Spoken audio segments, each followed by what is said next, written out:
Sa ngalan ng Ama, ng Anak, at ng Espiritu Santo. Amen. Sumainyo ang Panginoon. At sumayo rin. Mga kapatid, upang maging marapat tayong gumanap sa banal na pagdiriwang, aminin natin ang ating mga kasalanan. Inaamin ko Sa makapangyarihang Diyos at sa inyo mga kapatid, na lubha akong nagkasala sa isip, sa salita at sa gawa, at sa aking pagkukulang. Kaya sinasamo ko sa mahal na Birheng Maria, sa lahat ng mga anghel at mga banal, at sa inyo mga kapatid, na ako'y ipanalangin sa Panginoong ating Diyos. Kaawaan tayo ng makapangyarihang Diyos, patawarin sa ating mga kasalanan at patnubayan sa buhay na walang hanggan. Amen. Panginoon, kaawaan mo kami. Panginoon, kaawaan mo kami. Kristo, kaawaan mo kami. Kristo, kaawaan mo kami. Panginoon, kaawaan mo kami. Panginoon, kaawaan mo kami. Manalangin tayo. Ama naming makapangyarihan, ikaw ang nagdudulot ng tanang pagdamay at kasiyahan. Ang anak mong nakabayubay noon sa krus na banal ay nagbigay ng kanyang ina upang maging ina naming tanan. Ipagkaloob mong pakundangan sa inang mapagmahal na ang iyong sambayanan ay magalak araw-araw sa ibayong kabanalang kinakamit ng mga kaanib mong isinilang upang sa kakundungan nito ay maakit ang sangkatauhan. Sa pamagitan ni Jesucristo, kasama ng Espiritu Santo, magpasawalang hanggan. Amen.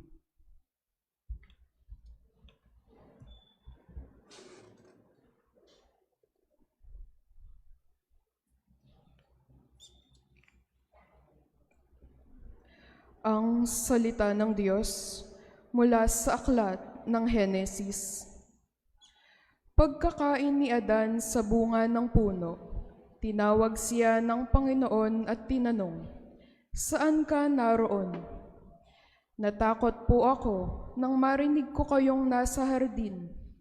Nagtago po ako sapagkat ako'y hubad," tugon ng lalaki.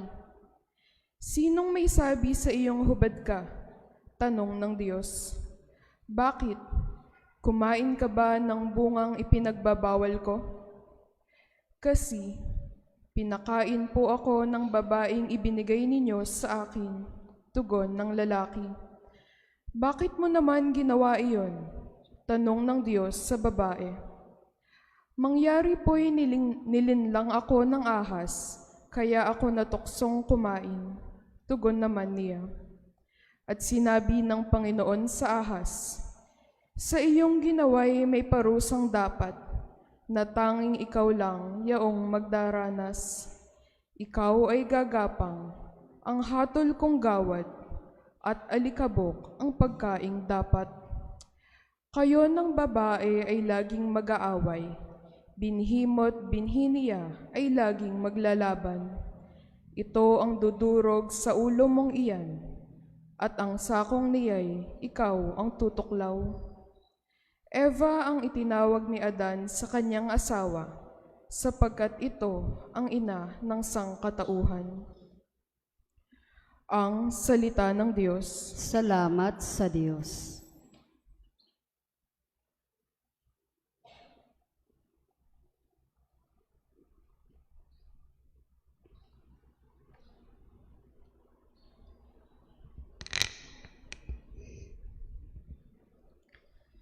Pinupuri kang lubusan ng lahat sa ating bayan. Pinupuri kang lubusan ng lahat sa ating bayan. Anak, sumasayo ang pagpapala ng Diyos ng kataas-taasan, higit kang pinagpala kaysa sa lahat ng babae sa lupa. Purihin ang Panginoon, ang Diyos na lumalang sa langit at lupa. Pinupuri kang lubusan ng lahat sa ating bayan. Ang pananalig sa Diyos ay naguudyok sa iyo, ay hindi nagpaparam sa isip ng mga tao, habang ginugunita nila ang kapangyarihan ng Diyos. Pinupuri kang lubusan ng lahat sa ating bayan.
Sumainyo ang Panginoon. At sumayo rin. Ang mabuting balita ng Panginoon ayon kay San Juan. Papuri sa iyo, Panginoon.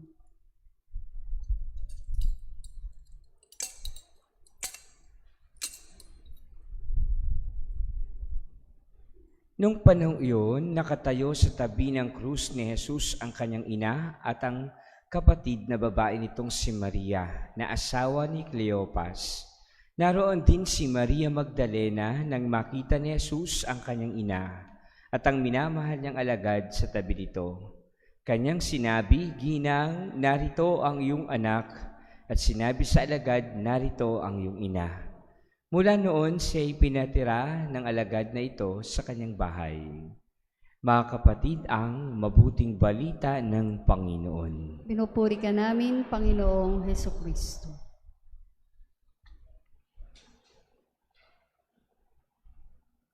Maliliit na bagay, pero napakalaking bagay sa isang magulang o sa isang ina. Naroong yung bata ay ngumiti, tumawa, naghikab, matulog, dumilat ang mata at magising. Naroong yung bata ay maghikab o masinok o umiyak. Bawat kilos ng isang bata ay napakahalaga sa kanyang ina. Kung maaari nga lang, bawat kilos nito ay makukunan ng picture at maire-record niya. Kaya nga, hindi pa siya lumalabas sa sinapupunan. Nasa loob pa lang siya ng tiyan at doon ay ilang buwan pa lamang ang binibilang, ay tunay nga na ang pananabik sa isang ina o sa isang magulang ay ganoon na lamang. Kaya habang lumalaki ang bata matapos siya isilang, bawat parte ng kanyang buhay ay napakahalaga para sa kanyang magulang. Ito'y nakaukit sa kanyang puso at kalooban, ito ay kanyang tinatandaan. Hanggang sa ito'y nag-aral, hanggang sa ito'y nagkaroon ng problema, hanggang sa ito'y lumaki, hanggang sa ito'y naging masaya, ito'y naging matagumpay, lahat ng aspeto ng buhay ng isang bata, anumang tagumpay na kanyang makamit ay dobling tagumpay ng isang magulang.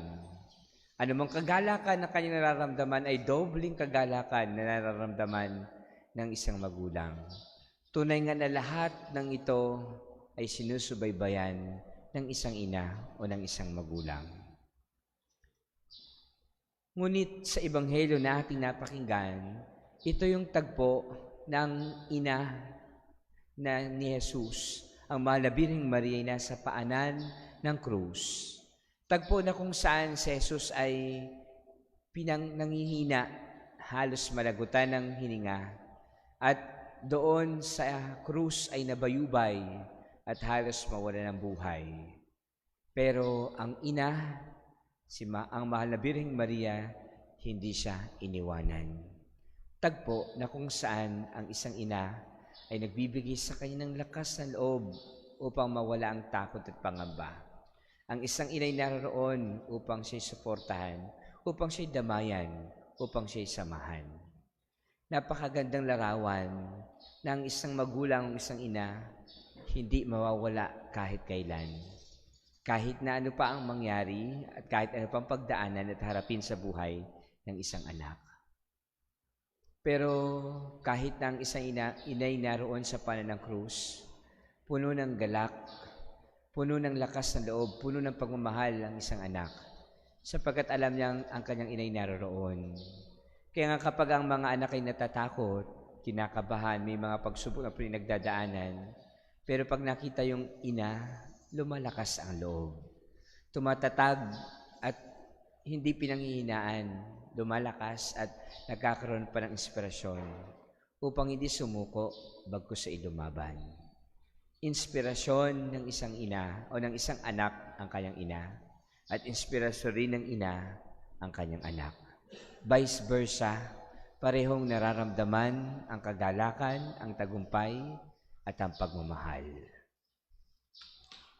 Pero papaano kung ang isang inang pinagmumulan ng sugat ng isang anak? Papaano kung ang isang anak ang pinagmumulan ng sugat ng isang ina? Paano kung hindi dito nagmumula ang kagalakan, ang kapayapaan o pagmamahal? Paano kung nabura na ito, nawala na ito, at napalitan ng galit at itinuring ng kaaway? Paano kung dapat sana ang isang inay naroroon, pero parang hindi na sinamahan, bagkus ay iniwanan, bagkus ay nasaktan ang kalooban? Wala naman sigurong ina na ganun ang gagawin sa kanyang anak. At wala rin naman sigurong anak na ganun ang gagawin sa kanyang ina, na kahit na nasa banig ng karamdaman ng kanyang ina, patuloy na aalagaan, hindi iiwanan, hindi babaliwalain, hindi pagtatagubuyan, hindi kakalimutan. Tayong lahat, ganon kalaki ang ating puso, ang ating pagmamahal sa pamilya, sa tahanan. Gagawin natin lahat, ibubuhos natin lahat upang maipadama natin sa kanila na sila'y mahalaga at mahal sa ating puso, sa ating buhay, sa ating kalooban. Sa ating sama-samang panalangin, sa ating pagninilay, sa mahal na Birheng Maria, Ina ng Diyos at Ina nating lahat, tayong rin lahat ay samahan niya sa mga sandali na tayo pinanghinaan ng loob, sa mga sandali na tayo rin ay may pagsubok, sa mga sandali na tayo nawawalan ng pag-asa at pananampalataya. Kung paano ang isang ina napakalapit sa kanyang anak na si Jesus.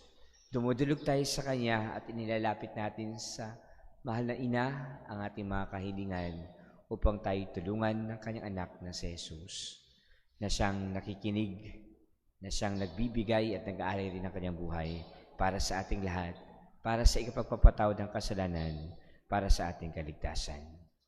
Nawa sa gabi-gabi nating pagsisimba, sa ating pagdarasal, sa ating pag-alay ng panalangin, ipinagpapasalamat natin sa Diyos na meron tayong mga ina, meron tayong mga nanay, meron tayong mga magulang na umaakay sa atin sa pananampalataya, nagtuturo sa atin kung paano magdasal, na inilalapit tayo sa Diyos, pinag-aalab sa atin ang kabutihan at kagandahang loob.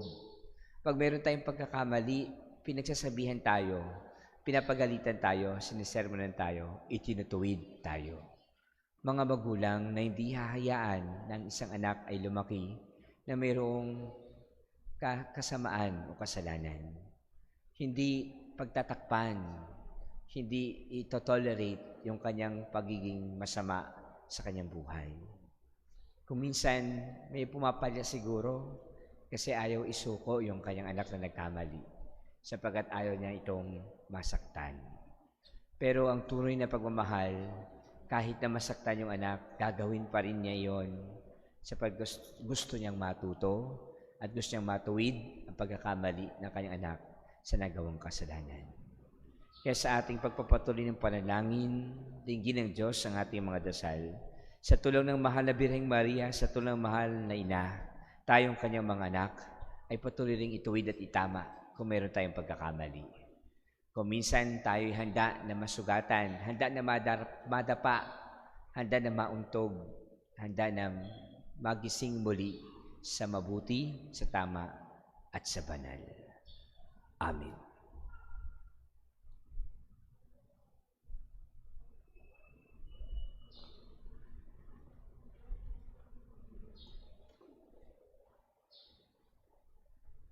Sa pamamagitan ng Ebanghelyo, nagsasalita si Kristo na may walang hanggang kapangyarihan, kumikilos sa kanyang mapagpalang mga gawa. Sa pamamagitan niya, manalangin tayo ng may pananalig, Panginoon, tulungan mo kami sa aming kahinaan. Panginoon, tulungan mo kami sa aming kahinaan. Ang simbahan naway patuloy na magturo ng katotohanan ni Kristo at labanan ang kasamaan sa ating panahon. Manalangin tayo sa Panginoon. Panginoon, tulungan mo kami sa aming kahinaan. Ang mga pinuno ng daigdig naway isulong ang kabutihan sa kanilang mga gobyerno at maging masigasig sa pagwawaksi ng kasamaan sa kanilang mga lipunan, sa kanilang sinumpaang paglingkuran.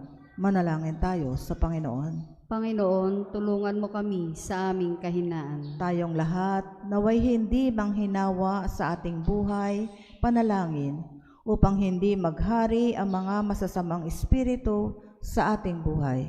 Manalangin tayo sa Panginoon. Panginoon, tulungan mo kami sa aming kahinaan. Ang mga may sakit at yaong mga nagdurusa sa bawat uri ng karamdamang pangkaluluwa at pangkatawan, naway lumaya mula sa kanilang mahirap at malungkot na kalagayan. Manalangin tayo sa Panginoon. Panginoon, tulungan mo kami sa aming kahinaan. Ang mga tapat na yumao, naway magkaroon ng kasiyahan sa masikat na liwanag ng buhay na walang hanggan. Manalangin tayo sa Panginoon. Panginoon, tulungan mo kami sa aming kahinaan. Ama naming Diyos, patuloy mo kaming hilumin sa kasamaan. Hayaan mo ang iyong kabutihan ang siyang magliwanag sa amin, kapangyarihan ni Jesucristo ang aming Panginoon. Amen. Amen.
Manalangin kayo mga kapatid upang ang paghahain natin ay kalugdan ng Diyos Amang makapangyarihan. Tanggapin nawa ng Panginoon itong paghahain sa iyong mga kamay sa kapurihan niya at karangalan sa ating kapakinabangan at sa buong sambayanan niyang banal. Ama naming lumikha, tanggapin mo ang mga alay na nasa dambana. Gawin mong maging paghahain ng katubusang dakila upang sa pag-ibig ni Mariang Birheng Ina ng Sambayanan, kami ay maalab na makapamuhay at sa pakipagkaisa sa pagtubos sa tanan. Kami ay sa Kanya makipagtulungan sa pamamagitan ni Jesucristo kasama ng Espiritu Santo magpasawalang hanggan. Amen. Sumainyo ang Panginoon. At sumayo rin. Itaas sa Diyos ang iyong puso at diwa. Tinaas na namin sa Panginoon. Pasalamatan natin ang Panginoong ating Diyos. Marapat na siya ay pasalamatan. Ama naming makapangyarihan, tunay ngang marapat na ikaw ay aming pasalamatan. Minarapat mong siya'y itampok bilang inang nagluwal sa pangakong manunubos at bilang unang kaanib ng sambayanan mong kinukupkop. Sa krus, inihabili ni Jesus kay Maria ang sangkatauhang pinagmamalasakitan niya upang magkamit ng muling pagsilang sa iyong pamilya. Kapiling ang ng mga alagad na nilukuban ng Espiritu Santo, si Maria ang nagdarasal ay huwara ng sambayanang dumalangin sa iyo. Niakyat mo si Maria sa langit, tanda ng sambayanan sa iyo'y sasapit. Kapag tinampok ng iyong anak ang daigdig, kaya kaisa ng mga anghel na nagsisiawit ng papuri sa iyo, nang walang humpay sa kalangitan, kami nagbubunyi sa iyong kadakilaan.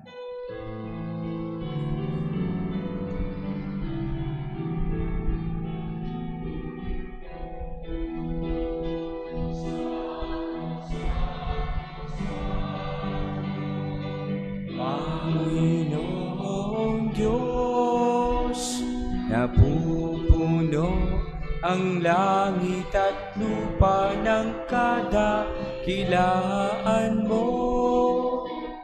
Hosana, Hosana, Hosana sa kaitaasan. Hosana, Hosana, Hosana sa kaitaasan. Ang naparirito sa ngalan ng Panginoon. Hosana, Hosana, Hosana sa kaitaasan.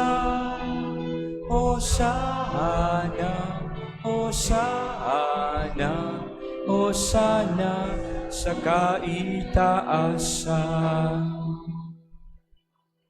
Ama naming banal, ikaw ang bukal ng tanang kabanalan, kaya't sa pamamagitan ng iyong Espiritu, gawin mong banal ang makaloob na ito upang para sa aming maging katawan at dugo ng aming Panginoong Jesucristo. Bago niya pinagtiis ang pusang loob na maging handog, hinawakan niya ang tinapay, pinasalamatan kanya, pinaghati-hati niya yun, inabot sa kanyang mga alagad at sinabi, tanggapin ninyong lahat ito at kanin, ito ang aking katawan na ihahandog para sa inyo.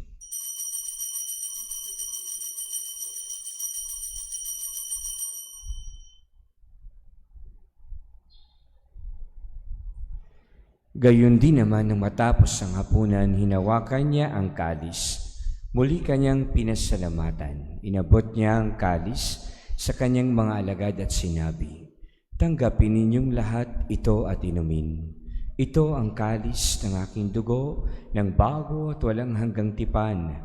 Ang aking dugo na ibubuhos para sa inyo at para sa lahat sa ikapagpapatawad ng mga kasalanan. Gawin ninyo ito sa pag-alaala sa akin.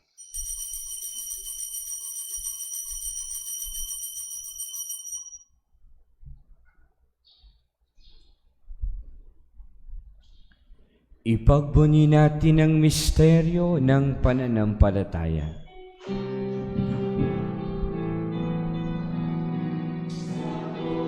Mo at pagkabuhay, kami tinubuhos mong tunay.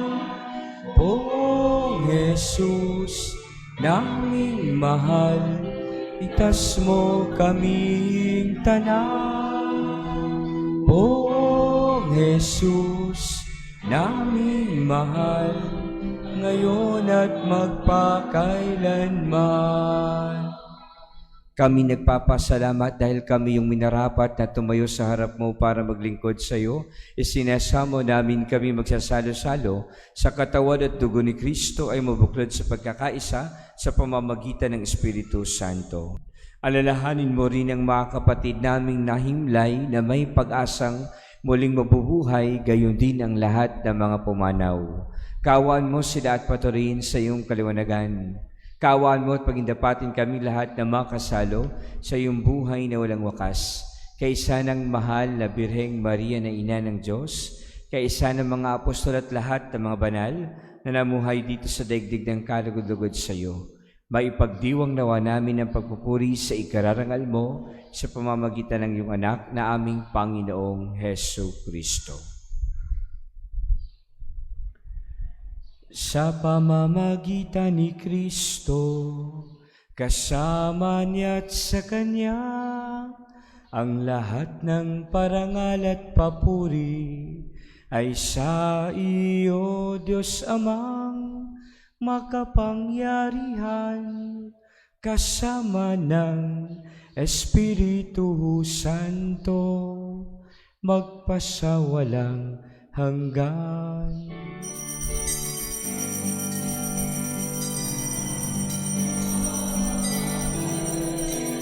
Amen. Amen. Amen. Amen. Amen. Amen. Sa tagubilin ng mga nakagagaling na utos sa turo ni Jesus, na Panginoon natin na Diyos, ipahayag natin ng lakas loob.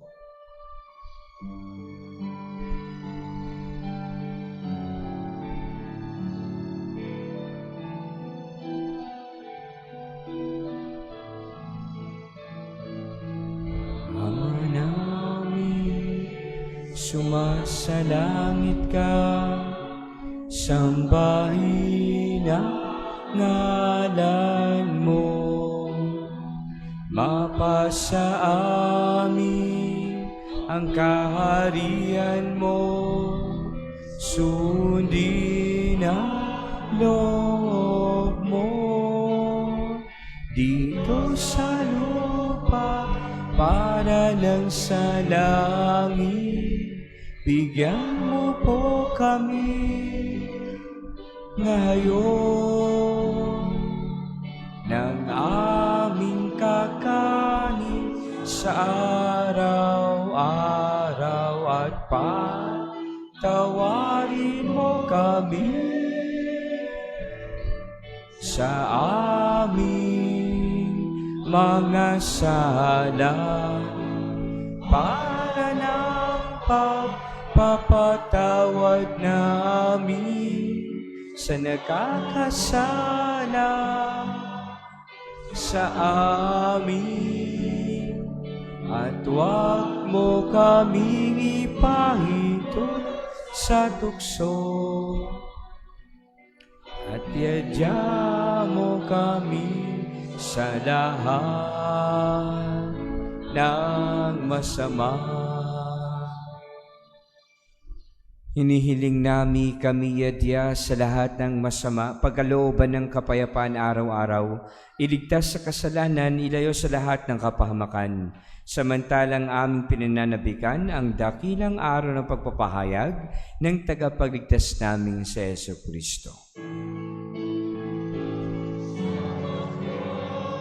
Iyo ang kaharian, kapangyarihan at kapurihan, at magpakailanman. Amen. Panginoong Jesucristo, sinabi mo sa iyong mga alagad, kapayapaan ang iniiwan ko sa inyo, ang aking kapayapaan ang ibinibigay ko sa inyo. Tunghayan mo ang aming pananampalataya at huwag ang aming pagkakasala. Pagkalooban mo kami ng kapayapaan at pagkakaisa ayon sa iyong kalooban, kasama ng Espiritu Santo magpasawalang hanggan. Amen. Marami po kaming pagawain sa aming kwasay. Ang sabi ko po lagi, pag wala ng pera, hihinto na tayo sa pagawain. Pero hindi po kami humihinto, marami pong tumutulong at nagbibigay. Malaking bagay po yon na kayo po ay tumutulong at nagbibigay para sa simbahan. Kasi ito ay bahagi natin. Ito ang sentro ng ating pananampalataya. Dito, tayo lagi nagtitipon, nagsisimba at nagdarasal. At kung tayo kabahagi nito, meron tayong parte para dito. Salamat po sa inyong pagtulong sa simbahan. Mga kapatid, magbigayan kayo ng kapayapaan sa isa't isa. Peace be with you. Kordero ng Diyos na nag-aalis ng mga kasalanan ng sanlibutan, maawa ka sa amin. Kordero ng Diyos na nag-aalis ng mga kasalanan ng sanlibutan, maawa ka sa amin. Kordero ng Diyos na nag-aalis ng mga kasalanan ng sanlibutan, ipagkaloob mo sa amin ang kapayapaan. Narito si Kristo, ang kordero ng Diyos na nag-aalis ng mga kasalanan ng sanlibutan. Mapapalad tayong lahat na inanayahan sa kanyang banal na piging. Panginoon, hindi ako karapat-dapat na magpatuloy sa iyo, ngunit sa isang salita mo lamang ay gagaling na ako.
Manalangin tayo.